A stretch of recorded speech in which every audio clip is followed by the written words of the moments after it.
Hi, this is Regeline Sabat, also known as Gigi, and you're listening to Walk With Me podcast. My guest today is Mary Huang. She's an author and she's a speaker. Welcome to the show, Mary. Thank you so much for having me, Gigi. I love it. You're welcome. It's such an honor to have you here today. Now, why don't you start off by telling us more about you and where are you from?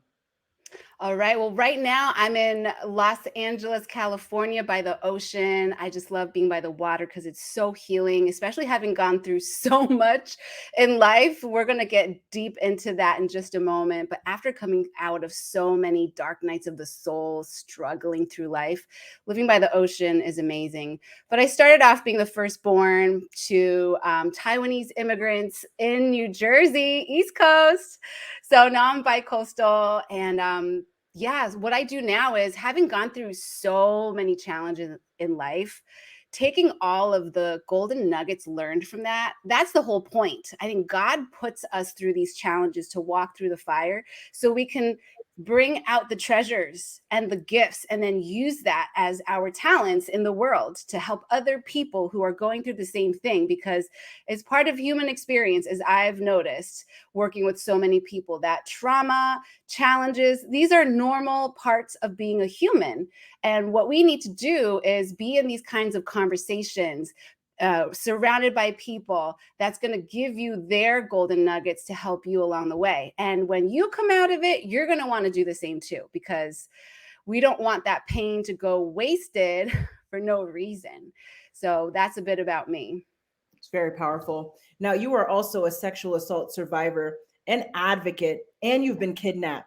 Talk to us Yes. a little bit more about your experience and how did you overcome those challenges? Yes, good question. I don't often talk about this, so thank you for bringing this platform out for us to have these kind of conversations that are taboo and looked at as dirty or scary, and people don't want to touch it. But honestly, it's important to bring these dark subjects to the light so that we can shine on it, learn from it, prevent it ahead of time if possible. That's always the goal. But ultimately, to break the chains of abuse for future generations. So, myself as a child at about 5, 6 years old, I knew why I was on the planet, and I believe that when we're so clear on our purpose, sometimes the negative things can really come and try to take us off course as distractions.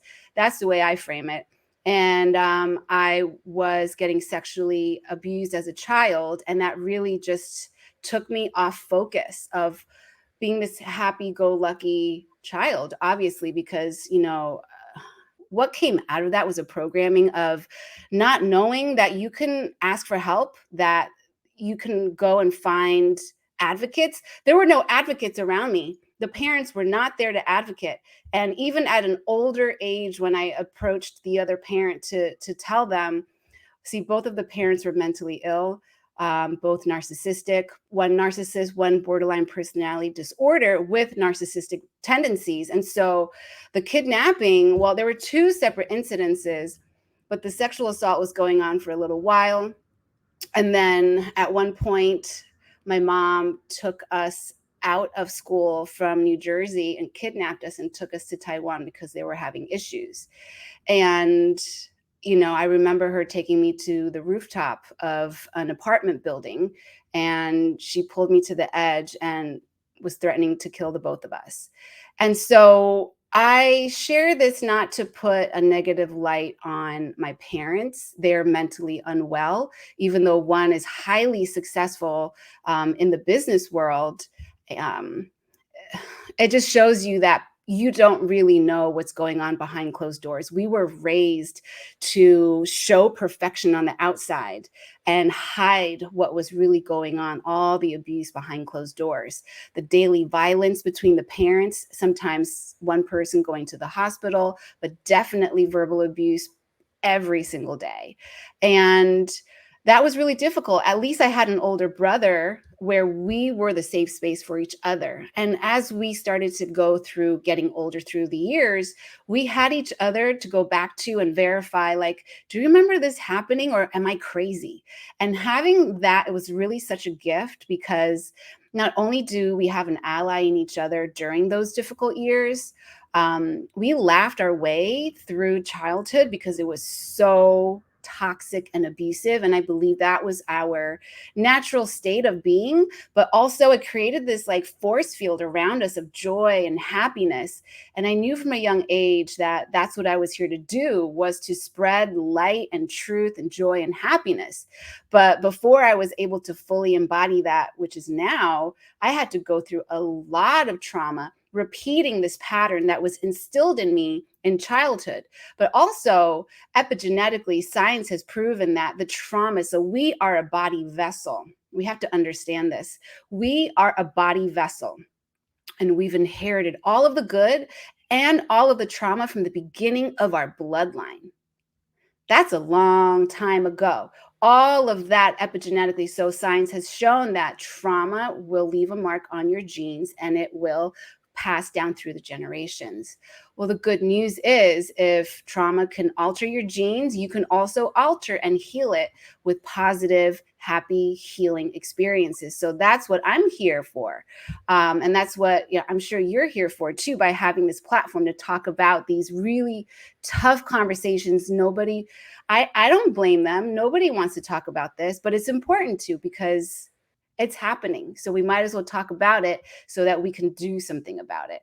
So we got kidnapped to Taiwan, death threats, and finally came back to America, only eventually to be abandoned in a mansion that they worked so hard to manifest. They worked so hard climbing up the corporate ladders to earn the money to buy this mansion with acres of land.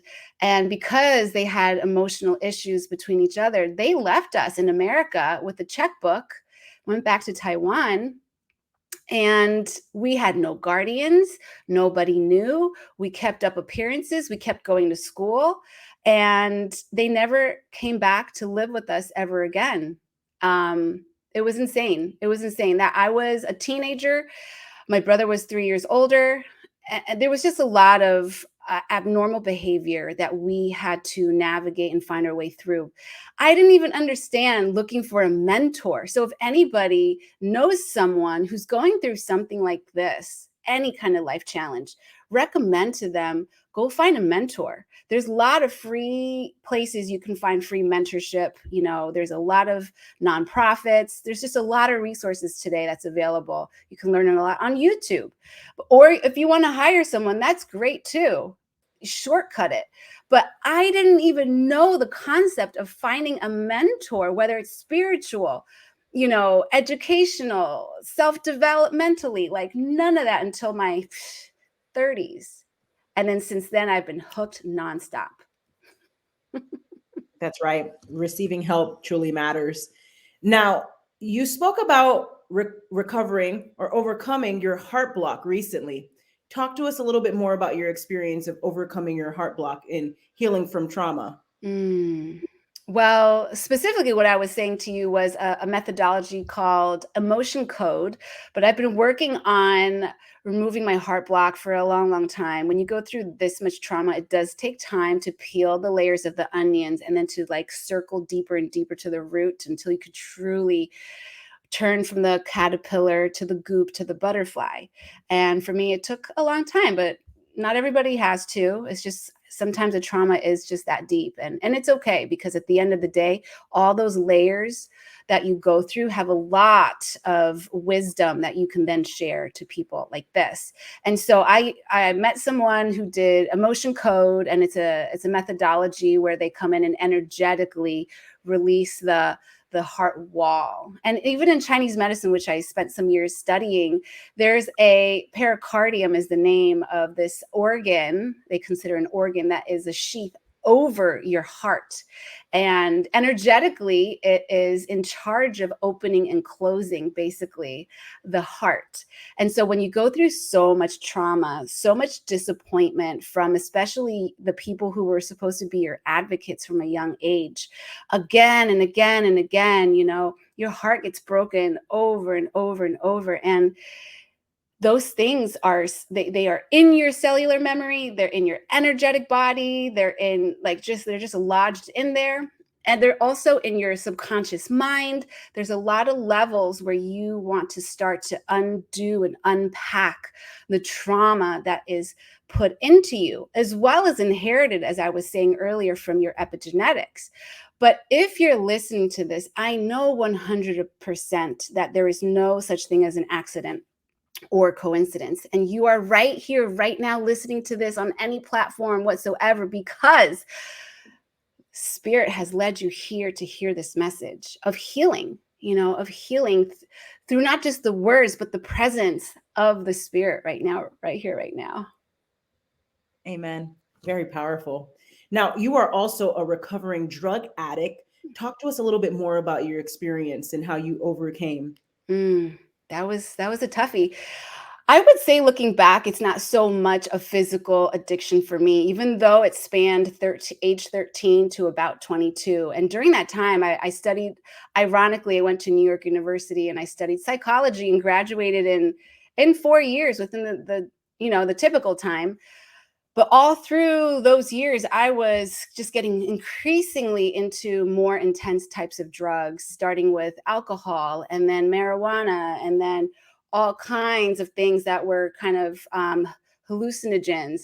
And I believe that I did that as a way of self-medicating, because it was so traumatic to be abandoned at 13. My parents started going away for a month, coming back for a month, going away for 2 months, coming back for a month, until they just never came back. And they never gave us a memo. I remember that horrible feeling of just constantly waiting. My heart, you want to talk about the heart block? I was just constantly waiting day after day after day. When is mommy coming home? When is daddy coming home? I mean, I have 2 daughters now. I cannot imagine abandoning them at 13 years old. Are you kidding? With no adult guardians? So I naturally, the lowest frequency, my vibration came down low, and the lowest frequency is drugs. People just started showing up, and I needed love. All humans need love, companionship, belonging to a tribe. And it was very easy to fall into that category of people that are doing all of these things, and just wanted to feel better. And I didn't have any guidance. That was definitely not something I would recommend. But it's something that I did. And it took a long time to overcome, because even though I went to New York University, the tribe that I came into, even though everybody was super wealthy, super educated, we were now doing just, higher end types of drugs and clubbing and having bottle service at the high end clubs, and skipping the line at the front of the line. So like very she type of experience. And it makes it feel like it's cool. But it's really not cool, because you're escaping. That's probably why I had to take so much time to peel back the layers and unpack all the damage that I had done, because I was escaping and running away from the feelings of being unwanted, unworthy. I must be no good if my parents were going to abandon me. Sure, they gave us a checkbook and, let us live in a mansion. But spiritually, we were absolutely bankrupt. Absolutely. Being surrounded by all the opulent things that were imported from all over the world meant absolutely nothing when you feel like your breath is echoing through all of these, huge square footage of a home, feeling so empty and lonely. And so drugs and alcohol was a very easy escape. Very inspiring. Thank you for sharing that with us. Now, tell us a little bit more about your books. Yeah. So I wrote my first bestseller called The Empowered Child: Raising Conscious, Confident, Connected Kids. It's right here. And I wrote it because I didn't realize what God was doing with me, because I would close my eyes and type on my keyboard. And that's how I wrote much of the book and most of my books. And I didn't realize what God was doing through and with me. This is a book I wish that my parents would have read when I was a kid. This is a call to action. Even though I'm my avatar that I'm talking to in the book is to a mom and calling an action to wake up and be the light leader, the light bearer for her child, that she has to go internally and do the work first in order to raise an empowered child. That's what it takes. We have to peel open ourselves, take down the heart walls, feel all the feelings. And it is so scary to do that if you are new to the path. And I just want to encourage you that it is okay if a story like mine or a story like Gigi's can end up in victory, because there is a higher source power that knew who we were before we were created. And he architected everything, knowing exactly what our purpose is on the planet before we even came into the mother womb. You better believe whatever you're going through, you're going to be a-okay. You just got to lean on the spirit. You got to do the work. You got to surround yourself with the right godly people, and you will make it. You will make it. And all of that is your talent, that when the day comes that you meet your maker and he says, what did you do with your talents? You can say, I doubled it, because you went there. You went to the depths and you unearthed the pain and the trauma to learn and heal. And then you brought it to the people. That's very true. Take time to heal. And everyone's healing journey is truly unique. Now, Mary, what is your best advice to the audience for walking with purpose and living a life of happiness? Well, I believe that that is the only way to live, living with purpose, and it leads automatically to happiness. Because, going along with what I just said, is that we all feel that calling and that pull from our heart, our soul, if we're not living in accordance and alignment with why we were created. That's why there's so much stress and overwhelm and fear and these wrong thinking, is because we're being distracted by the external world. And sure, there are lots of things out there as evidence to prove why you ought to be scared and stressed out and overwhelmed. Absolutely. But we're going to have to put on our blinders and listen to our internal divine guiding system, because that is the only truth.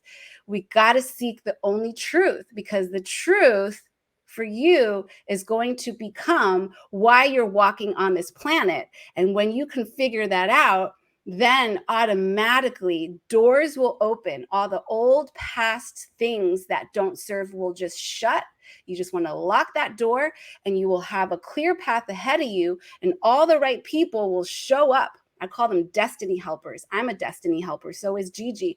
I'm a kingdom builder. I love to see people who are on their path. And if they're not, I'm here to bump them on it, because we need all the people to wake up to realize who they are and why they're here. Because then when you link up, then there's strength in numbers. Not only can you serve exponentially and synergistically, but you also feel a sense of safety, because when you trip up and feel a little bit like, oh, I'm not sure, I'm feeling doubtful about myself, that negative voice starts to come in, you have someone to call and lean on who can remind you exactly who you are, exactly why you're here. And if you don't know yet, that's okay too. I didn't know for a long time.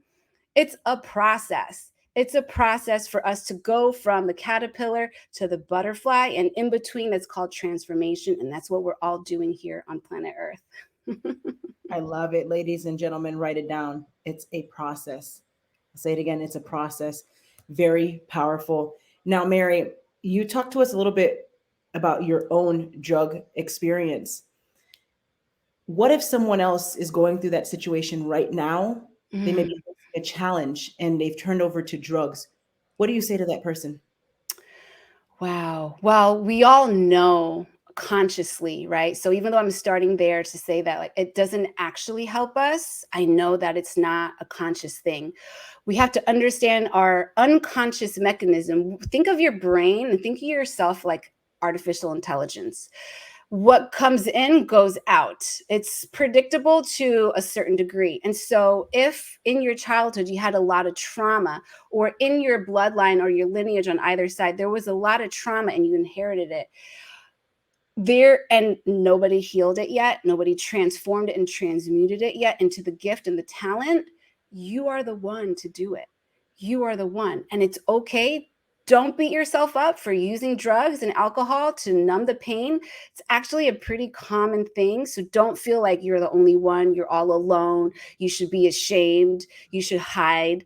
Oh, I didn't even mention I attempted suicide at 19 because of all that shame of sexual abuse, being raped by a best friend's older brother at 19 at NYU, drug abuse. Like, if you had a sheet of paper with a list with the check boxes of like what not to do, like they're pretty much all checked off. So if you want to talk about shame, I get shame, but I'm telling you, like, get with someone. If it's domestic violence, go to the domestic violence center. If it's drug abuse, go to a place that helps with drug abuse. Whatever it is, go to the place that specializes in helping you overcome it, because there is a blueprint. We got to get to the depths of the emotional, the root cause of the emotional, mental cause of it. And we heal that. And again, it's a process. So you got to be patient. You cannot be rushing yourself and saying, well, I know this consciously. Why am I still working on it? It takes time. There's so many layers, and everybody is different. If you want to feel better about yourself, how many decades did it take me? It took me like at least two and a half decades. So, like, yeah, I'm Asian, I look young, but I got makeup, I got great lighting, but it took me decades to get here, maybe more. So don't feel bad. Do not compare yourself to anyone. The biggest thing I can say is find the exact expert that can help you with the exact thing you're overcoming. And I believe that things happen in the spiritual realm before it happens in the physical realm. We are a spirit with a soul and a human body on the earth plane, healing, going through this transformation, learning, going through the process of walking through the fire, alchemizing, burning away everything until it's just pure gold. You are pure gold. You're going through the fire. Burn it away. You just need a little help. Who doesn't need help? It's all good. I love it. Very true. Now, Mary, where can the audience find you? You can go to my website. It's right there on the screen, MARYLHUANG.com. You can find me on Instagram, LinkedIn, and Facebook under the handles at Rise From Divorce. I love it. Ladies and gentlemen, make sure to check out Mary on all of her social media platforms and also her website. That's MARYLHUANG, and that's Huang.com. And Mary, thank you again for being a guest on Walk With Me podcast. Thank you so much, Gigi. I appreciate you so much. Thank you. God bless. God bless.